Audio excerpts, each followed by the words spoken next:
Children, we now continue with the last two parts of future perfect tense and future perfect continuous tense. We have done 10 tenses till now, and these are the last two which will make it 12. The future perfect tense is used to indicate an action which will be completed.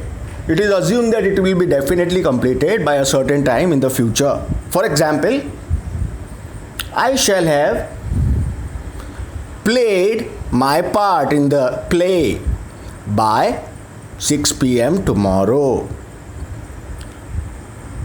I will have done your work by the next week.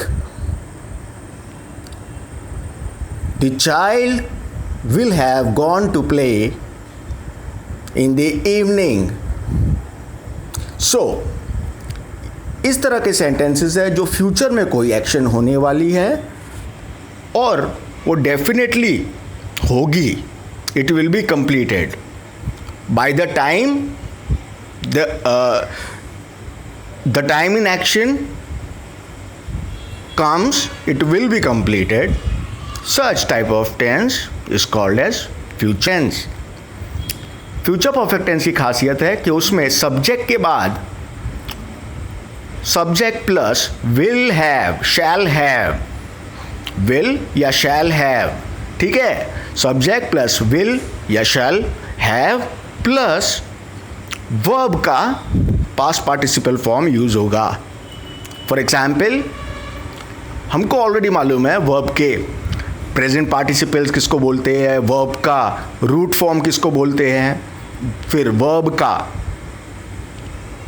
Past participle किसको बोलते हैं. We have to use those words to make sentences representing future perfect tense. So future perfect tense refers to an action of the future which will have been completed by then. उस समय तक ख़त्म हो चुकी होगी. ये exercises जो है यहाँ पर मैंने आपको इस इमेज में दिख रही है, ये एक्सरसाइज है, साथ में सॉल्यूशंस है. Attempt them and make sure that you get a hold of them. Next last tense is future perfect continuous tense. Continuous tense यानी एक्शन प्रोग्रेस में होगी, यानी आपको समझ जाना है कंटिन्यूअस टेंस में आईएनजी आता ही होगा.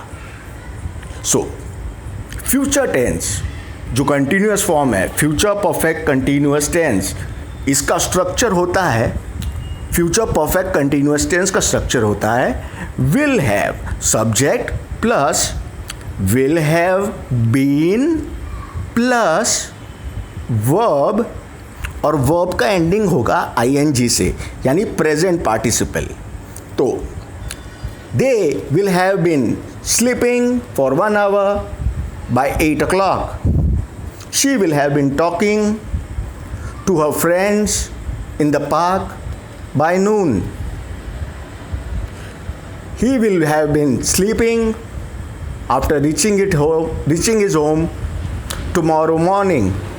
So, ये बताता है कि ये एक्शन फ्यूचर में होने वाली है, लेकिन फ्यूचर में ख़त्म नहीं हो चुकी होगी, लेकिन फ्यूचर में उस समय चल रही होगी. ये चल रही है एक्शन, ये बताता है हमको ING form of the verb.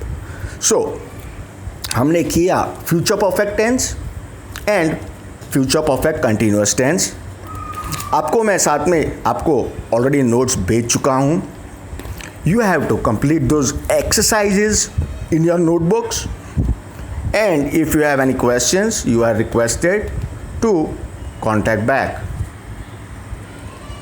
I hope this part of tenses is totally clear to you, और इसमें अब वापस से कुछ करने की ज़रूरत नहीं पड़ेगी. We will be continuing with the textbook chapters from tomorrow onwards.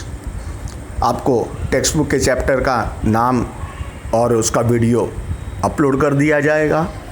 Remember to go through it. Thank you.